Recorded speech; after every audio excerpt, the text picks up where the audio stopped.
Chandigarh police के लिए मेरा सिलेक्शन हो चुका है और 12th के बाद मैंने कोचिंग ली थी ICS पे। 2.5 साल की मेहनत के बाद आज मैं सिलेक्ट हूँ। इन सब के लिए मैं ICS को धन्यवाद बोलती हूँ। हम लोगों ने मीटिंग बुलाई है, ख़ास तौर पे जो हमारी बस यात्रा जिसकी शुरुआत 26 तारीख से फरीदाबाद से होनी है, जिस यात्रा का आगमन हमारे यहाँ 27 की रात को होगा, 28 की सुबह फिर दोबारा हम यहाँ से यात्रा शुरू करके पूरा संसदीय क्षेत्र जिसमें हमारा यहाँ से फतेहाबाद जाएंगे, फतेहाबाद से रतिया, रतिया से टोहाना, टोहाना से नरवाना, नरवाना से जींद और जींद से यात्रा आगे निकल जाएगी। तो 28 तारीख के जो मुख्य कार्यक्रम 27 को, क्योंकि रात को हम पहुँचेंगे, ये यात्रा हिसार से हमारे संसदीय क्षेत्र में एंटर करेगी। तो उसी की तैयारियों के सिलसिले में या और किस तरीके से हमारा जो जनसंपर्क अभियान है, मास कॉन्टैक्ट प्रोग्राम है कांग्रेस पार्टी के, उनको गति हम कैसे दे सकें, बूथ पे कांग्रेस और कैसे मजबूत कर सकें, इन्हीं बातों को लेकर के आज की ये मीटिंग बुलाई है। और कल इसी मीटिंग के सिलसिले में हमारी जो यात्रा है उस सिलसिले में एक मीटिंग दिल्ली भी है। 23 तारीख को कल प्रातः 11 बजे कांग्रेस के मुख्यालय 24 अकबर रोड में हमारी मीटिंग होगी और इस मीटिंग में पूरी कांग्रेस एक बस में दिखाई देगी और उस बस से हम लोगों के बीच में और सघन जो हमारा जनसंपर्क अभियान है उसको भी कर पाएंगे और उसके साथ साथ जो भविष्य की चुनौतियां हैं इस मुल्क के सामने, प्रदेश के सामने, उनको भी मैं समझता हूं कि कांग्रेस पार्टी फेस करेगी और आने वाले समय में 10 की 10 लोकसभा कैसे जीते हैं उसकी मोटी रणनीति हमने तैयार की है और रणनीति के माध्यम से अब फील्ड में एक्शन होता हुआ अगले कुछ दिनों में आपको दिखाई देगा। इस यात्रा में मुद्दे क्या रखेंगे आप? मुद्दे तो प्रदेश की बर्बादी, देश की बर्बादी, असफल खट्टर और मोदी सरकार, भ्रष्टाचार, बेरोजगारी, महंगाई, किसान दुखी, मजदूर दुखी, नौजवान के हाथ को काम नहीं, ये सारे मुद्दे होंगे जो इस प्रदेश के मुद्दे हैं। और अलग अलग क्षेत्रों के जो मुद्दे हैं, जहाँ विधानसभाओं में जाएंगे हम विधानसभा के स्थानीय मुद्दों की भी चर्चा करेंगे, अलग अलग जिलों के अलग अलग मुद्दे हैं, तो सभी मुद्दे प्रमुखता के साथ कांग्रेस पार्टी लोगों के बीच में रखेगी और सारे नेता अपना अपना जो सहयोग है वो इसमें बढ़ चढ़ करके दें। यही मेरी सबसे पूरे संपूर्ण हरियाणा के कांग्रेस के नेताओं से, कार्यकर्ताओं से और हमारे समर्थकों से निवेदन और अनुरोध है। डॉक्टर साहब, इस बस में कुलदीप बिश्नोई भी होंगे क्योंकि कोऑर्डिनेशन कमेटी की बैठक में वो नहीं पहुंचे। मैंने कहा कि जो कांग्रेस में है वो इस बस में है। मुख्यमंत्री ने कहा था कि पूरी कांग्रेस एक बस में सवार होती है, ऐसा संभव नहीं है। देखिए, संभव तो अब होने वाला है, नामुमकिन तो अब मुमकिन होने वाला है, लेकिन वो कांग्रेस करेगी, वो ये नहीं करेंगे।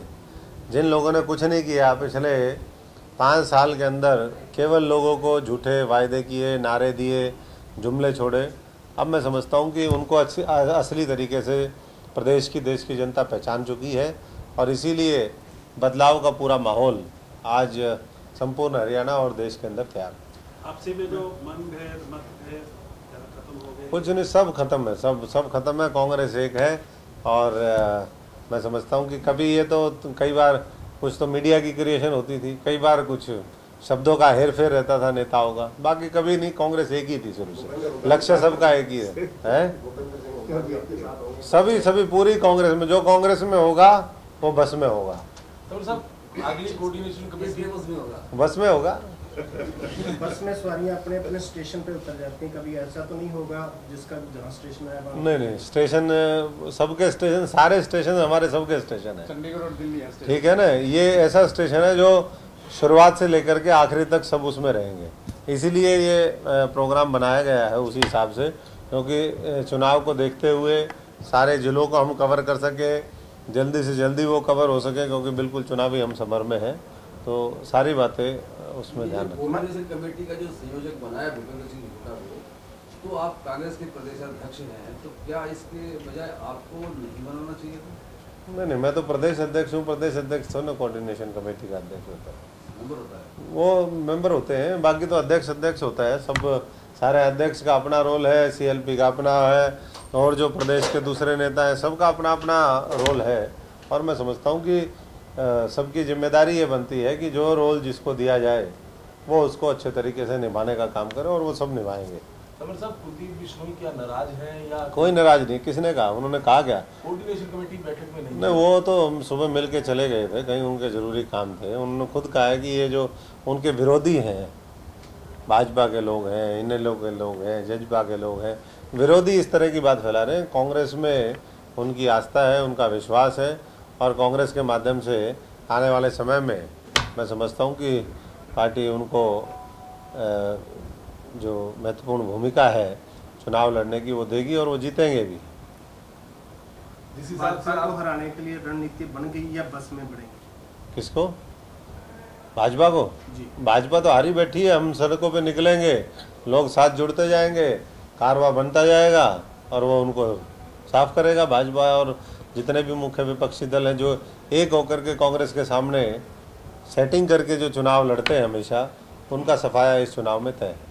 उम्मीदवारों के नाम कब तक? उम्मीदवारों की ये यात्रा के बाद, क्योंकि सब लोगों का देखा जाएगा। जो भी उम्मीदवार, आज 1000 से ऊपर उम्मीदवार हैं अलग अलग संसदीय क्षेत्रों को, टोटल हम मिला लें तो हजारों लोग इसमें भाग लेंगे, और जिसकी जो क्षमता है, जिसके जो जीतने के चांस है, विनेबिलिटी है, उसके आधार पर कांग्रेस पार्टी उनको कंसिडर करेगी।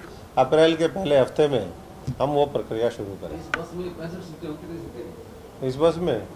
इस बस में जितने लोग बिठाने सकते हैं वो सारे बैठ सकते हैं। मतलब जरूरी नहीं कि भी जो मेंबर हैं वही बैठेंगे या दूसरे भी नहीं, बैठेंगे? दूसरे भी कोई और है वो भी बैठेगा। ये जिनके मनभेद हैं, मतभेद हैं, जैसे रणजीत सिंह है, जैसे डॉक्टर के सिंह है, किसी का कोई मनभेद नहीं है। सब कांग्रेस एक है, और एकजुट होकर के ही हम दुश्मन को परास्त करेंगे। तंवर साहब, जिस हिसाब का आप प्रचार प्रसार कर रहे हैं, तो मान के चलें कि टिकट आपकी कंफर्म ही है कि सिरसा? नहीं, मैं तो कांग्रेस का सिपाही हूँ, सैनिक हूँ, और जनता की हमने 10 साल यहाँ भी सेवा करी है। तो मैं समझता हूँ कि जो पार्टी ने मौका दिया, एक कार्यकर्ता के नाते वो हमने यहाँ भी पूरी तैयारी करी है, और पूरे हरियाणा के 10 लोकसभा में कैसे जीते उसके लिए लगातार हमने काम किया। साइकिल चलाई, पैदल चले, धरने दिए, प्रदर्शन दिए, रैलियाँ करी, और वो पूरा अब आने वाले चुनाव में कांग्रेस की जब बढ़ती हुई ताकत दिखेगी तो वो साफ संकेत। आपको संकेत तो मिल गए होंगे कि सिरसा से चुनाव लड़ना? नहीं, मैं तो हमेशा ये कहता हूँ, मेरी तैयारी का मामला नहीं है किसी और की तैयारी। पार्टी को जो उपयुक्त लगता है वही कांग्रेस का उम्मीदवार होता है। तो इस चुनाव में भी जो भी उपयुक्त उम्मीदवार हैं हर संसदीय क्षेत्र में, आज वो अपना काम कर रहे हैं, और सारे चीज़ों का विश्लेषण करने के बाद कांग्रेस पार्टी अपने उम्मीदवार तय करेगी। कब तक उम्मीदवार, जैसे आपने कहा पहले हफ्ते में हम मीटिंग शुरू करके, और क्योंकि हमारे यहाँ कोई 50, 60, 100 सीटें तो है नहीं, हमारा छोटा सा प्रदेश है, और सब फीडबैक जो है वो लीडरशिप के पास भी है, और कुछ फीडबैक जो है हम देंगे, जिसके आधार पर आगे टिकटों का फाइनल निर्णय होगा। एक रणबीर गंगवा ने कल बीजेपी में ज्वाइन की है, क्या मानते हैं आप? क्या आपके पास भी कोई ऐसे बड़े नेता आने वाले हैं? नहीं, हमारे पास तो बहुत आने वाले हैं, अभी और आएंगे, लेकिन दुर्भाग्यपूर्ण है कि वो वहाँ गए जहाँ उनको हासिल कुछ नहीं होना है, जिनकी नैया डूबने वाली है, तो डूबती नैया में बैठ के देखना ये है कि वो तरते हैं नहीं, बीजेपी तो डूब रही है।